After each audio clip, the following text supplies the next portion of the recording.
বিসমিল্লাহির রহমানির রহিম। আসসালামু আলাইকুম। হসপিটাল ক্লিনিক এবং ডায়াগনস্টিক সেন্টারে আপনাদের স্বাগত।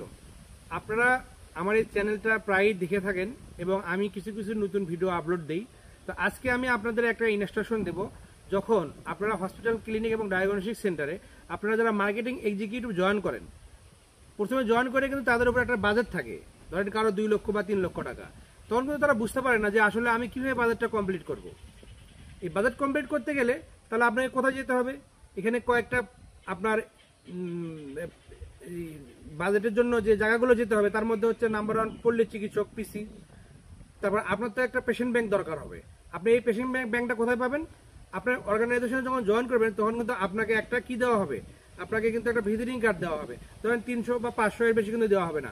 আপনার উচিত হচ্ছে এই ভিজিটিং কার্ডটা পাওয়ার পরপরই আপনি ওই ভিজিটিং কার্ড দিয়ে প্রেসে গিয়ে আপনার একটা পার্সোনাল নাম্বার দিয়ে মিনিমাম 5000 ভিজিটিং কার্ড তৈরি করবেন।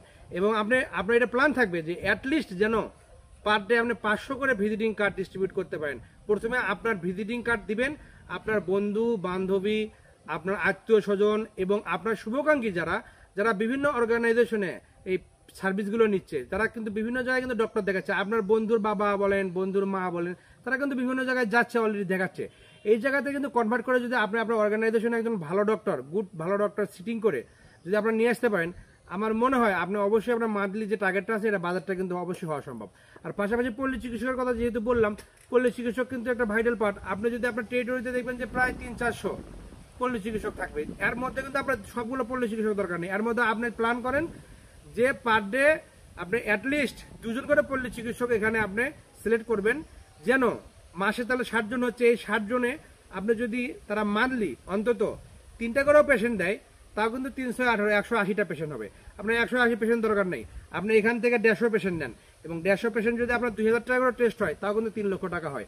আর আপনার যেটা ভিজিটিং কার্ড দিয়ে আপনি যে বেসটা তৈরি করবেন, এই বেসটা কিন্তু আপনি যে অর্গানাইজেশনে থাকেন না কেন, আপনি যেখানে যান ডানে তারাও কিন্তু সেখানে যাবে। আপনি যে কোনো একটা ওয়াই কোম্পানিতে যান সেখানে কিন্তু যারা যাবে। সুতরাং বন্ধুরা, বাজেট কিন্তু একটা কোনো ফ্যাক্ট না। ফ্যাক্ট হচ্ছে আপনার কনসেন্ট্রেশনটা ঠিক করতে হবে, আপনি কিভাবে এসিভ করবেন। এসিভটাই হচ্ছে আপনার মূল এখানে উদ্দেশ্য। আর এসিভ করতে গেলে আপনি আপাতত এই দুটো জায়গায় যান, একটা ভিজিটিং কার্ড ডিস্ট্রিবিউট করেন, more and more visiting card, আর একটা যাবেন পল্লী চিকিৎসক। তো বন্ধুরা, আজকে এ পর্যন্তই। ঠিক আছে, ভালো থাকবেন ইনশাল্লাহ। আসসালামু আলাইকুম।